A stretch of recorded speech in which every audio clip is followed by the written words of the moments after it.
The flickering blue and red of police lights painted the grimy walls of the warehouse district. Amidst the chaos of uniformed officers, Agent Marcus Thorne, without even glancing up from his terse phone call, waved a dismissive hand towards Detective Kiana Reynolds. "Leave it to the men, Detective," he barked, his voice laced with an undeniable condescension. "What would you do if someone dismissed your expertise based on nothing more than the color of your skin and what uniform you were wearing?" Hours later, the harsh fluorescent hum of the city police precinct replaced the night sirens. Detective Kiana Reynolds sat at her desk, surrounded by stacks of case files, meticulously cross-referencing details on a corkboard. At 32, Kiana moved with a quiet intensity, her focus absolute as she traced connections others missed. Officer Ben Carter approached, a mug of lukewarm coffee in hand. "Still at it, Kiana? This multi-jurisdictional mess is giving everyone else a headache." Kiana barely looked up, her gaze fixed on a blurry surveillance photo. "Headaches are for those who don't follow the thread, Ben. This thread is long, but it's there. Meet the detective whose quiet intelligence is about to shake up the entire force." Later that morning, the precinct briefing room fell silent as Agent Marcus Thorne strode in, a force of federal authority in his crisply tailored suit.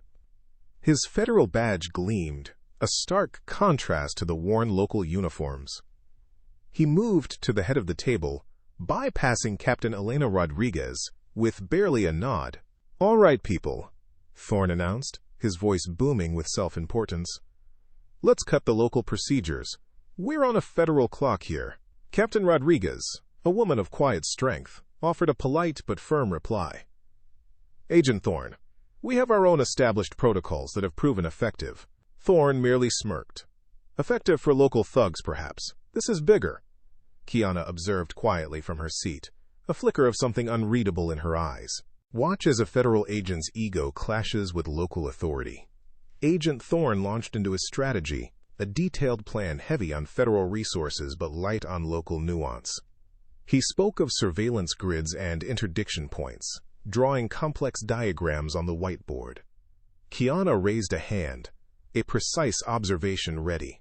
"Agent Thorne, regarding the suspect's known escape routes, our intel suggests a preference for the old storm drains in the east sector, not the highway." Thorne paused, a condescending smile playing on his lips. "Detective, I appreciate your enthusiasm, but federal intelligence is comprehensive. We'll stick to the established plan." Kiana's hand lowered, her jaw tightening almost imperceptibly. Thorne continued, oblivious. "Can a critical piece of the puzzle be missed when one voice dominates? The smallest detail can unravel the biggest lies." Later that day, as the precinct slowly emptied, Kiana was back at her desk, the federal case files spread before her. Thorne's team had provided a trove of data, but Kiana approached it with a critical eye, sifting through the noise for the signal. She cross-referenced a seemingly minor detail, a specific type of packaging found at a secondary crime scene, with local intelligence on a recent string of smaller, unrelated burglaries. The federal report had dismissed it as unrelated debris, but Kiana remembered a pattern, a unique signature from a local crew. Her brow furrowed as she zoomed in on the image, then cross-referenced it with an old police report. A subtle inconsistency, a tiny glitch in the data, suggested that the federal team might have overlooked a crucial link, blinded by the scale of their own operation. What happens when the small details hide a massive secret?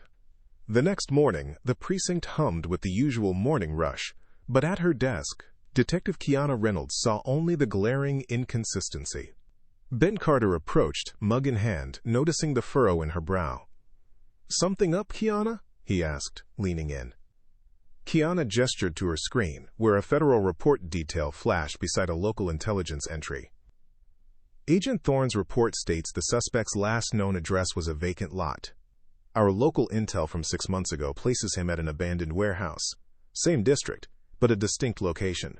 Federal team didn't cross-reference our older, less official data. Ben squinted, then nodded. That's a pretty big difference for a vacant lot. Could be nothing, or it could be everything. A shared, uneasy glance passed between them. The seed of doubt, planted by Kiana's sharp eye, had begun to sprout. While one team barks orders, another quietly uncovers the truth. Ignoring the federal team's increasingly loud but fruitless efforts, Kiana began her own parallel investigation. She moved through the city like a shadow, a quiet force of methodical inquiry. She spent hours in dusty city archives, sifting through property deeds and old police reports, tracing the warehouse's ownership. At a quiet coffee shop, she spoke in hushed tones with low-level informants, their eyes darting nervously, piecing together whispers of activity around that abandoned structure. Her car became her mobile office, a repository of scribbled notes and discreetly recorded observations. She wasn't seeking headlines or grand pronouncements. She was seeking truth, one overlooked detail at a time. The thrill of the chase was not in the adrenaline, but in the quiet satisfaction of connecting disparate threads, each one pulling her closer to a hidden reality. When pride gets in the way, even the best resources can fail. Meanwhile, in the sterile, brightly lit Federal Operations Center, Agent Marcus Thorne's team was hitting a wall. Their state-of-the-art maps showed no new pins, their high-tech surveillance yielded no breakthroughs. Thorne paced, his frustration a palpable presence. "We follow the protocols. We don't deviate," he barked, slamming a hand on the table as a junior agent timidly suggested looking at less conventional data sources, like local street-level intelligence. "This isn't some small-town drug bust agent. We use established federal procedures. Stick to the plan." His agents exchanged dejected looks, their suggestions dismissed as readily as the dust motes dancing in the harsh overhead lights. Thorne's overconfidence, it seemed, was as impenetrable as the case itself. The quiet detective just found a thread no one else saw. It was late, the precinct almost empty. The only sound, the soft hum of the servers and Kiana's focused breathing. She sat at her desk, surrounded by printouts, maps, and the faint glow of her computer screen. She had taken the disparate pieces, a forgotten municipal zoning variance, a pattern in minor property crimes around the warehouse, a low-level informant's offhand comment about new faces, and laid them out. Suddenly, a connection clicked into place. The anomaly wasn't just a misidentification.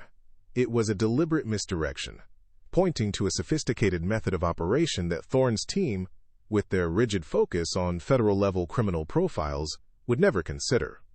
A subtle motive, a hidden method, a grander scheme. Kiana's face, tired from long hours, lit up with a quiet, fierce certainty. She circled a detail on a map, then another,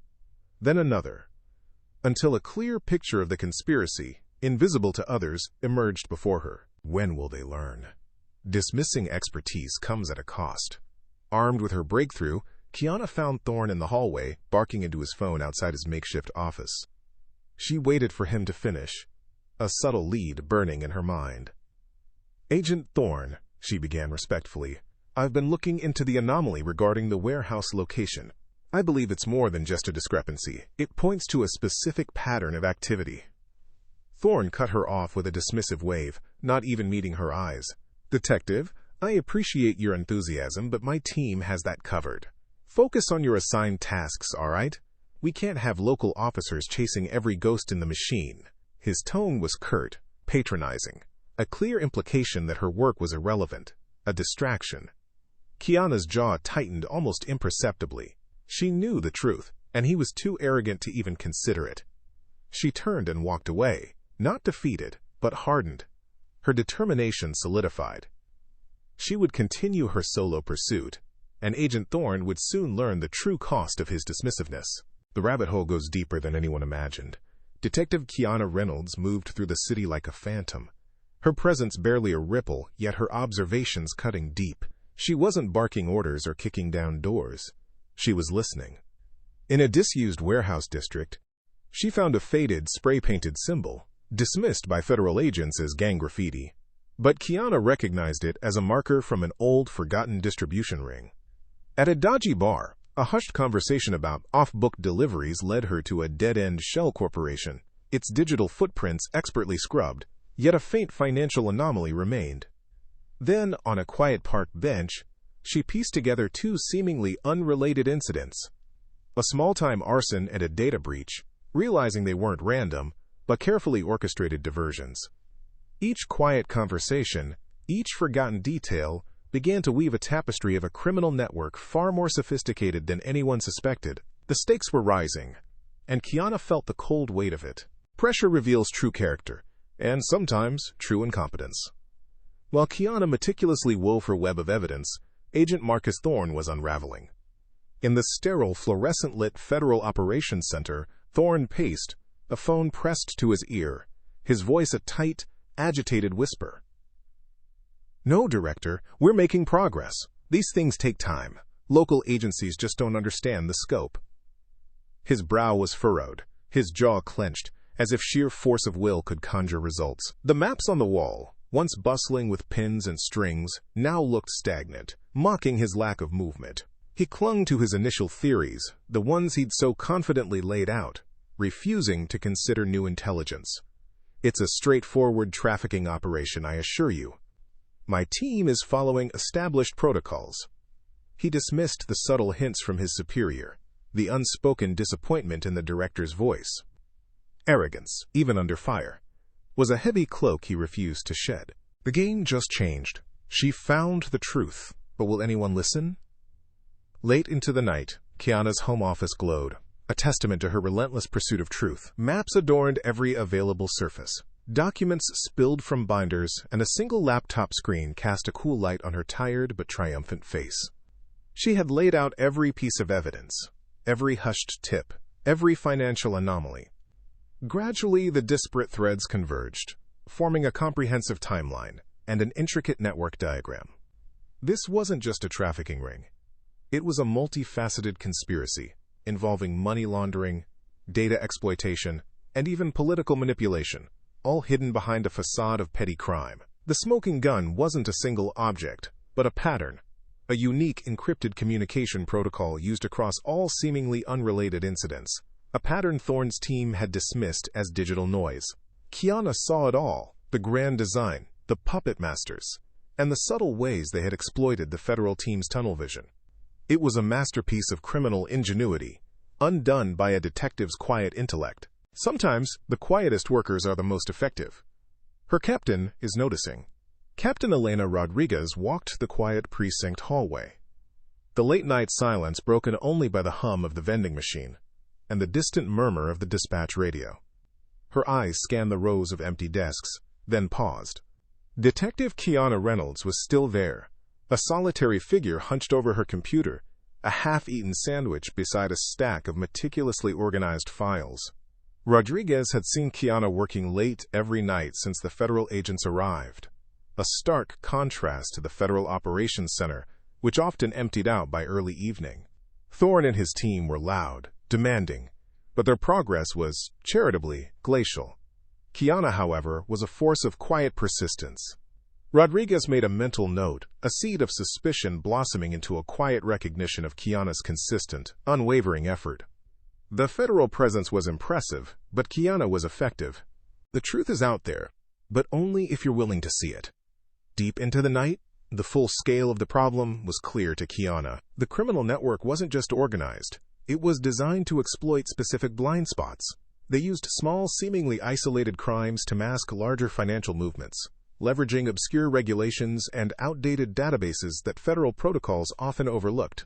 Kiana saw how Thorne's team, with their focus on high-profile, brute-force tactics, had been outmaneuvered.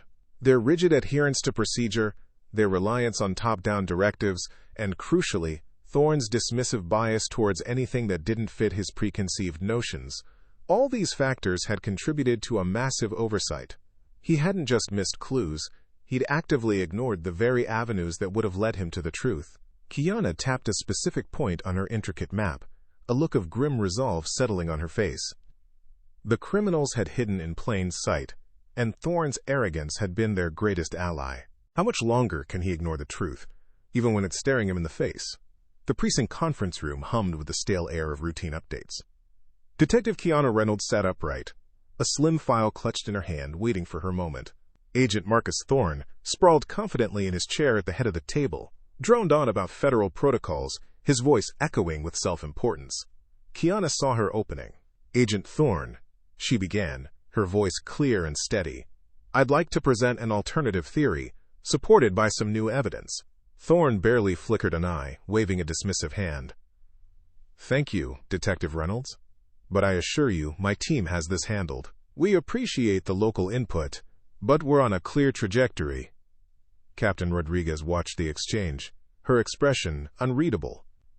Thorne's dismissal hung heavy in the air, a professional slight delivered with casual arrogance. He just crossed a line. Now, there's no turning back. The meeting concluded, and Kiana collected her files, her jaw tight. She moved towards the hallway, but Thorne's imposing figure blocked her path. He leaned in, his voice dropping to a harsh whisper, audible only to her. "Listen here, detective," he hissed, his eyes narrowed. "Leave it to the men. This isn't a game for amateurs." The words were a venomous sting, laced with a prejudice that was both personal and professional. Kiana didn't flinch.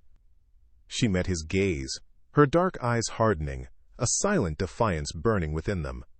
The injustice of his assumption, the blatant sexism, the outright racism veiled in condescension.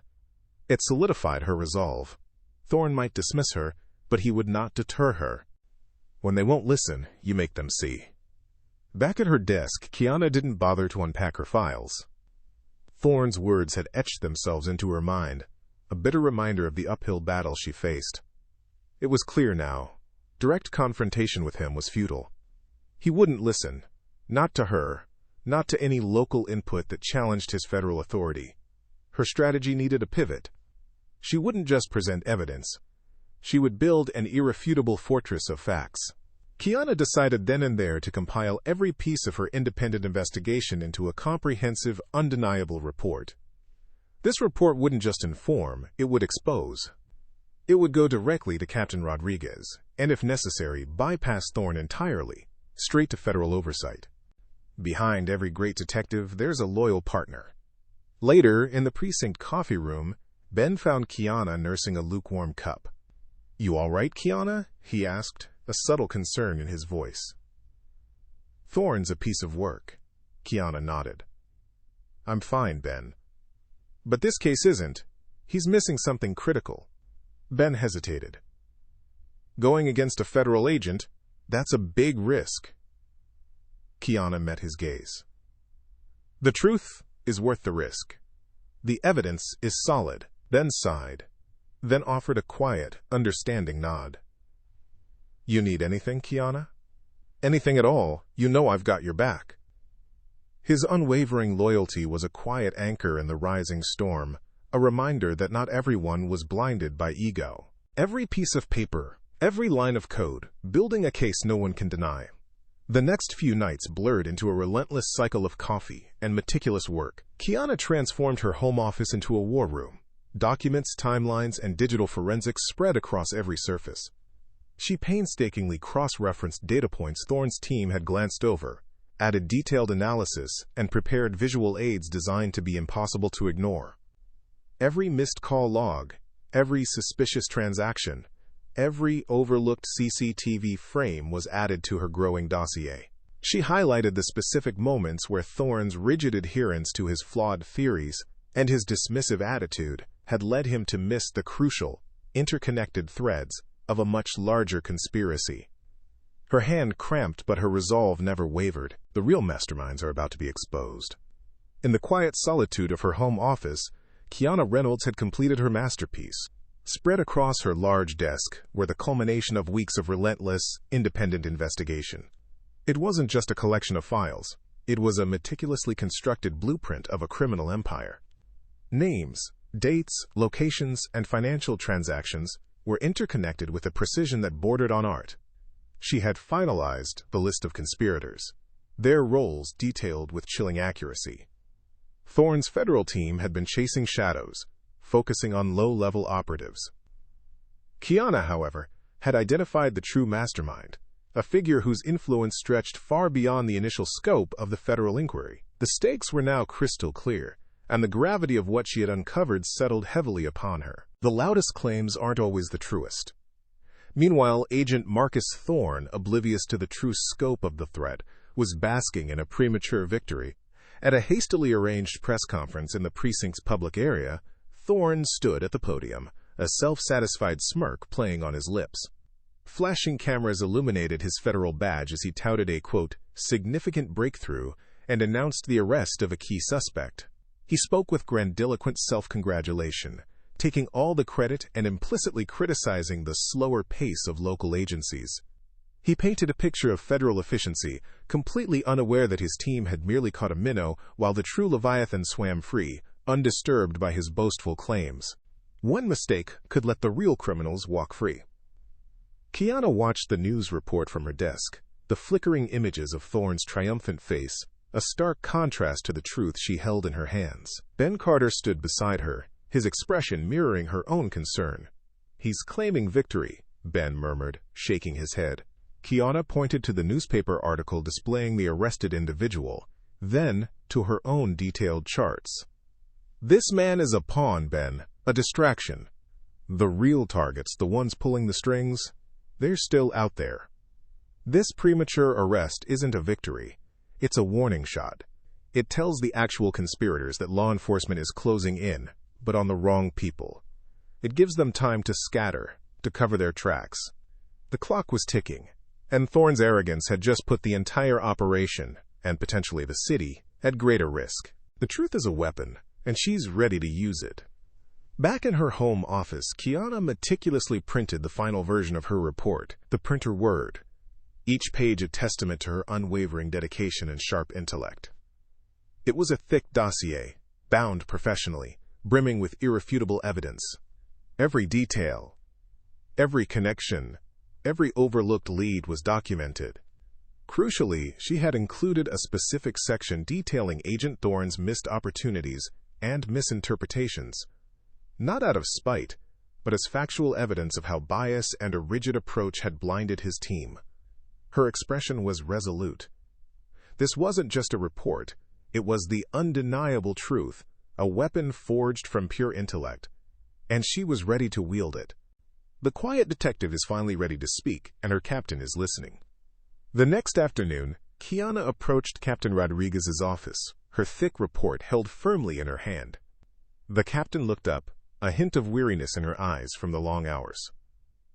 "Captain, I need a confidential meeting with you, as soon as possible," Kiana stated, her voice calm but carrying an unmistakable urgency. "It concerns the federal investigation, and I believe my findings are critical." Rodriguez paused, recalling Kiana's unusual dedication and the federal team's recent, questionable pronouncements. She saw the unwavering resolve in Kiana's eyes.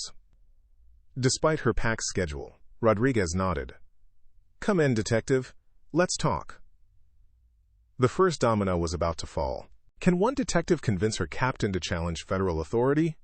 The scent of stale coffee and old paper clung to Captain Elena Rodriguez's private office. On her desk, a stack of Agent Thorne's federal reports lay beside a meticulously bound dossier Kiana Reynolds, now placed with quiet precision. Rodriguez leaned back, her expression cautious, her gaze sharp. "All right, Detective Reynolds. You said you had an alternative theory to Agent Thorne's findings. I'm listening, but I'm also aware of the political implications of contradicting federal agents." Kiana met her captain's gaze, her voice calm and steady. "Captain, it's not an alternative theory. It's a different set of facts. Agent Thorne's team focused on the surface, on what was obvious. They missed a core discrepancy in the financial transfers. A ghost in the machine, if you will, that pointed away from their primary suspect." Rodriguez raised an eyebrow, a flicker of skepticism in her eyes. "A ghost? Are you suggesting the entire federal investigation is off base, detective?" The truth has a way of revealing itself, even to the most skeptical. Kiana opened her binder, revealing a series of charts and printouts. "Not entirely off base, Captain, but critically misdirected. Thorne's primary suspect, Mr. Davis, is indeed involved, but as a low-level facilitator, not the mastermind. My investigation, using local intelligence and a deeper dive into the digital forensics, shows his payments originated from a shell corporation that was flagged by our local cybercrime unit 2 years ago for minor irregularities. A flag Thorne's team, with their broader scope, likely overlooked." Rodriguez leaned forward, her initial skepticism giving way to intrigue. She picked up one of Kiana's printouts, her eyes scanning the meticulous detail. "A shell corporation, you say? That wasn't in the federal report." Kiana calmly flipped to another page. No, ma'am, and neither were these witness statements from two unrelated cases, describing a distinct communication pattern that matches the methods of this shell's operators. The cracks in Thorne's investigation were beginning to show, undeniable and stark. This is the moment everything changes. The truth is undeniable. Kiana paused, allowing Rodriguez to absorb the information. Then, with a deliberate movement, she turned to a new section of her report. But the most crucial piece, Captain, is this. She presented a high-resolution printout of an encrypted message, carefully decoded and cross-referenced. This message, sent from a secure server linked to the Shell Corporation, outlines the entire operation. It details the true scope of the conspiracy, a network far larger and more dangerous than Thorne's team imagined. It even identifies the actual mastermind, a figure known for operating in the shadows, using multiple layers of cutouts. Rodriguez's eyes widened as she read the message, her breath catching in her throat. The name at the bottom was not Mr. Davies, but a known criminal figure, suspected of far greater crimes. "Thorne missed this?" she whispered, the shock evident in her voice. Kiana nodded. His rigid focus on a single, obvious suspect, coupled with a lack of local context and a refusal to consider alternative leads, meant he never looked beyond the surface. He saw what he expected to see. The weight of a federal agent's mistake falls on one captain's shoulders. Rodriguez pushed back from her desk, the gravity of Kiana's revelation settling heavily upon her.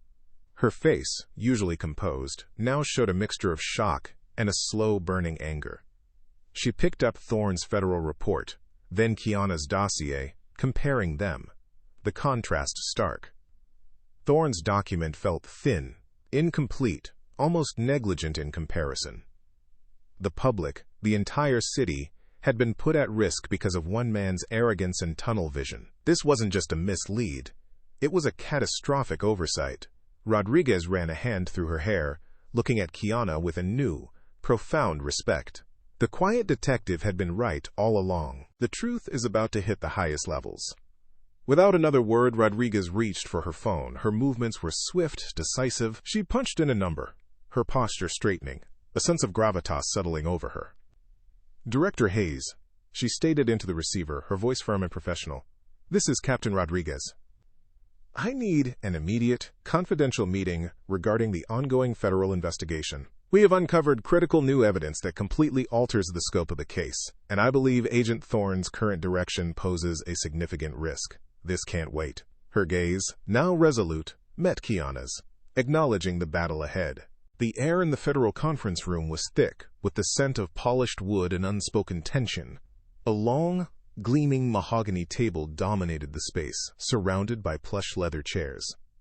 Agent Marcus Thorne, radiating an almost palpable aura of self-importance, was already seated at the head, leaning back casually, a smirk playing on his lips. He wore his federal authority like a second skin, confident in his position, oblivious to the storm about to break. Director Hayes, a man whose reputation preceded him, sat to Thorne's right, his expression unreadable. Other federal officials occupied the remaining chairs, their faces a mixture of expectation and mild annoyance at the abrupt summons. Then, the doors opened. Detective Kiana Reynolds entered, her posture straight, her gaze unwavering.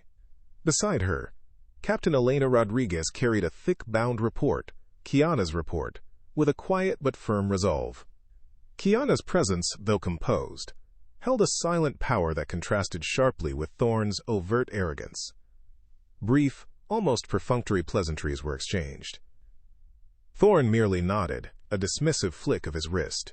He was a lion in his perceived den, entirely unprepared for the huntress who had just walked in. The stage was set for a showdown. Who would walk away victorious? Kiana stood at the head of the table, beside a projector that hummed to life, displaying a complex, meticulously crafted network diagram. Her voice, calm and clear, cut through the residual tension like a finely sharpened blade. "Director Hayes, Captain Rodriguez, agents, thank you for this urgent meeting. My team, working in conjunction with Captain Rodriguez's precinct, has uncovered significant discrepancies in the ongoing investigation into the recent citywide criminal activity." Before she could elaborate, Thorne slammed a hand on the table. Discrepancies? Detective, we've already briefed Director Hayes on our progress. We have a suspect in custody. A major breakthrough. This is just local agency theatrics. His voice dripped with condescension, a familiar attempt to derail. But this time, a different voice intervened. Agent Thorne, Director Hayes said, his tone low but firm, his gaze locking onto Thorne. I called this meeting. Detective Reynolds will be heard. Continue, Detective. Thorne slumped back, fidgeting, a flicker of agitation in his eyes. Kiana met Hayes's stern gaze, a silent acknowledgement of his command. She clicked to the next slide, her voice regaining its authoritative rhythm. As I was saying, our analysis indicates that the arrested individual, while connected, is merely a pawn. The true orchestrators and the full scope of their operation remain untouched by the federal inquiry. She's finally speaking, and no one can stop her. Kiana didn't pause. She presented a series of interlocking charts and graphs, each one meticulously sourced. This, she stated, pointing with a confident hand to an intricate financial flowchart on the screen, shows a complex money laundering operation, far exceeding the scale of the federal team's initial assessment. The anomaly I previously identified, a seemingly minor discrepancy in shell company transactions, was in fact the nexus of this entire network. Thorne's face, which had been contorted in a sneer, slowly began to drain of color. Agent Thorne's team focused on street-level operations and known gang affiliations, Kiana continued, her voice devoid of triumph but heavy with fact. While valid targets, this tunnel vision led them to overlook the white-collar element, the true power behind the operation. This encrypted message, recovered from a seemingly abandoned server by our digital forensics unit, explicitly details the hierarchy and future targets, proving the arrested individual is a low-level enforcer, not the mastermind. She clicked again, and the smoking gun appeared. A decrypted message, names and dates highlighted, unequivocally contradicting Thorne's entire case. The truth was a sledgehammer, and it just shattered his entire case. Director Hayes's expression, previously stone-like, now shifted. His brow furrowed, then his jaw tightened. He stared intently at the screen, then at Kiana, his eyes acknowledging the undeniable weight of her evidence. Detective Reynolds, he said, his voice quiet, almost dangerously so. Are you asserting that Agent Thorne's team completely missed the central players of this conspiracy, despite having access to relevant financial data? Kiana met his gaze directly. Yes, Director, their methodology, while thorough in its own scope, was too narrow. They dismissed leads that didn't fit their preconceived notions of the criminal profile. Hayes's eyes then snapped to Thorne, a piercing gaze that stripped away any remaining pretense of arrogance. Thorne stammered, Director, we were following established protocols. Our intelligence pointed to... Hayes cut him off with a raised hand. Your intelligence, Agent Thorne, led you to arrest a pawn while the kingpins were preparing their next move. Is that correct, Detective? Kiana nodded once, a grim confirmation. The highest authority has seen the truth, and there's nowhere left to hide. Furthermore, Director, Kiana concluded, her voice now carrying the unmistakable authority of someone delivering a final, irrefutable judgment, my attempts to share these initial findings were repeatedly dismissed. My input regarding local intelligence, which would have steered the investigation toward these crucial financial links, was explicitly disregarded. She looked directly at Agent Thorne, who had visibly slumped in his chair, his face a mask of utter defeat. His insistence on leaving it to the men, and his assumption that local police, particularly a black female detective, couldn't possess insights beyond his federal purview, directly contributed to this catastrophic oversight. It was a quiet, damning statement, delivered with the force of irrefutable truth. Thorne stared at the table, unable to meet her gaze, his career, his reputation shattered. The ultimate payback, proving competence against prejudice. The air in the federal conference room was thick with the weight of Kiana's presentation. Agent Marcus Thorne, his face a mask of disbelief and rapidly dawning horror, stammered, This is preposterous. Detective Reynolds is making wild accusations. My team followed protocol. Our arrest was legitimate. His voice, usually booming with authority, now cracked, laced with desperation. Director Hayes, however, offered no solace. His gaze, usually sharp, was now colder than steel, fixed on Thorne, He raised a hand, a silent but absolute command for Thorne to cease his pathetic defense. The room fell into an echoing silence, punctuated only by Thorne's ragged breath. His credibility, once his armor, lay shattered on the polished table. Kiana watched, her expression calm, her gaze steady, a silent testament to the undeniable truth she had laid bare. Director Hayes turned from Thorne, his expression still grim but now imbued with a renewed sense of purpose. He looked directly at Kiana and Captain Rodriguez. "Detective Reynolds, Captain Rodriguez," he began, his voice firm and clear. "Your diligence and courage in pursuing this truth, despite the significant obstacles, are commendable." He paused, letting the weight of his words settle. "Effective immediately, we are initiating a full-scale federal operation based on Detective Reynolds' intelligence. Our priority is to dismantle this conspiracy, starting now." His eyes swept over the remaining federal officials, a silent directive for immediate action. The decision was made.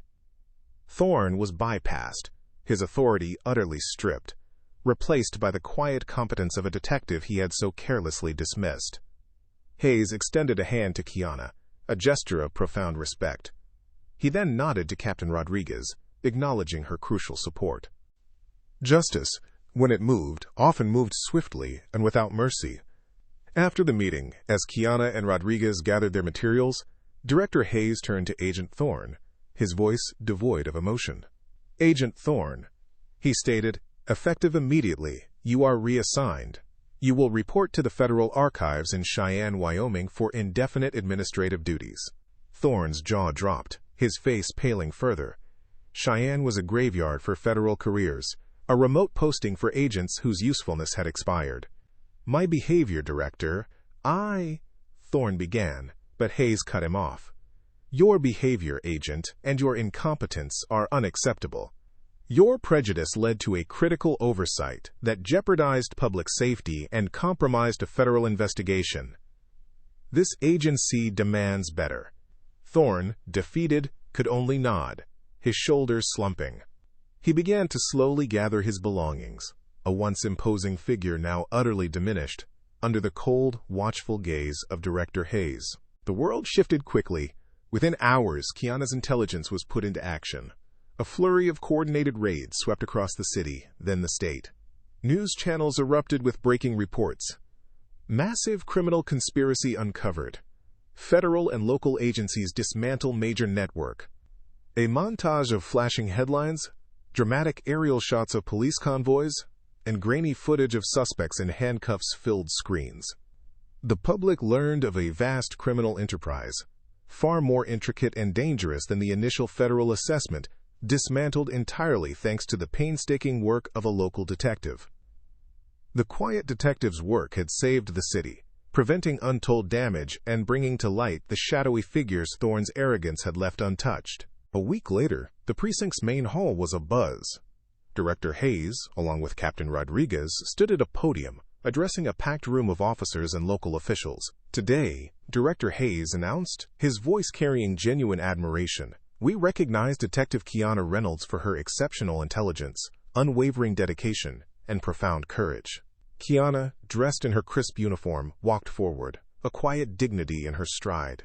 Captain Rodriguez spoke of Kiana's meticulousness and integrity, her refusal to be deterred by dismissiveness. As Director Hayes pinned a gleaming commendation medal to Kiana's chest, the room erupted in applause. Her intelligence and dedication, once overlooked, were now publicly acknowledged, solidifying her expertise not just within the precinct, but across federal lines. Respect is earned, and sometimes it's a hard-won battle. Weeks later, the precinct still hummed with a different energy. Detective Kiana Reynolds sat at her desk, reviewing a new batch of case files, the quiet efficiency of her work now observed with a new, unspoken reverence. Officer Ben Carter leaned against the doorframe, a mug of lukewarm coffee in hand. "You know, federal agents actually say hello to me now," he quipped, a wry smile playing on his lips. "And I saw Agent Davies from Cybercrime nod at you yesterday." "A nod, Kiana. That's like a standing ovation in their world." Kiana offered a small, knowing smile. "It's a start, Ben. But respect isn't just about nods and hellos. It's about listening. And there's still a lot of work to be done to make sure every voice is heard, not just the loudest ones. She turned back to her files, her focus unwavering, yet a quiet hope flickered in her eyes. A true leader knows when to listen and when to fight for their team. In Captain Elena Rodriguez's office, the air felt lighter. She looked at Kiana, a genuine warmth in her gaze. "Kiana, what you did. It changed things," Rodriguez said, her voice laced with pride. "Not just the case, but how we interact with the feds. They're actually collaborating, asking for local input, for mature times input." She paused, her expression earnest. "Thank you. For your integrity, your perseverance. You set an example that was sorely needed." Kiana met her gaze, a rare moment of humble gratitude softening her features. "I just followed the evidence, Captain, and I knew you would listen." Rodriguez nodded, a silent acknowledgement of their shared commitment to justice and the quiet revolution Kiana had ignited. Karma always finds a way. See what happened to the biased agent. Meanwhile, Agent Marcus Thorne's world had shrunk. Stripped of his authority and his federal badge, he now sat in a cramped cubicle in a remote federal processing center, a mountain of overdue paperwork his only companion. The once imposing figure now seemed diminished, his shoulders slumped, his gaze vacant. The fluorescent lights of his new, drab office hummed a monotonous tune, a stark contrast to the urgent chaos of active field operations. A brightly colored poster on the wall advertised inclusive leadership, fostering a collaborative environment. He'd just returned from the mandatory seminar, looking utterly miserable, the words of the instructor echoing hollowly in his mind. He hadn't just been reassigned. He'd been humbled, his arrogance replaced by a bitter, silent defeat. True leadership is about listening, not just commanding. The incident became a pivotal teaching moment. Weeks later, Detective Kiana Reynolds stood alongside Captain Rodriguez at a department-wide training seminar on collaborative policing. Before a room of attentive officers, Kiana spoke with her characteristic calm, yet her words carried immense weight. "The most dangerous assumption we can make is that we already know everything," she stated, her voice clear and resonant. "Diverse perspectives aren't just a suggestion. They are essential to uncovering the truth. Every voice, every piece of insight, regardless of where it comes from, holds the potential to crack the case or even save lives." Rodriguez stood beside her, a supportive presence, reinforcing the message that true leadership meant listening and challenging one's own biases. Never let anyone's prejudices define you. Share your story. Kiana's story resonated far beyond the precinct walls. It became a powerful reminder that expertise and wisdom aren't defined by uniform, title, or appearance. In a world too quick to judge, too eager to dismiss, Detective Kiana Reynolds stood as a testament to the quiet power of intellect, persistence, and an unwavering commitment to truth. Every person deserves respect and consideration, not because of their title or position, but because of their humanity. And sometimes, the person you're dismissing might just be the most qualified individual in the room, holding the key to a conspiracy no one else could see. The next time someone tries to put you in a box based on how you look or what they think they know about you, remember Detective Kiana Reynolds. Stand up for yourself. Stand up for what's right. And never let anyone's prejudices prevent you from doing your job, because you never know who you're really talking to. And more importantly, everyone deserves to be heard, regardless of who they are. If you enjoyed this story of justice served and assumptions shattered, make sure to subscribe for more incredible true stories. And let us know in the comments, have you ever been underestimated because of how you looked? Share your story below.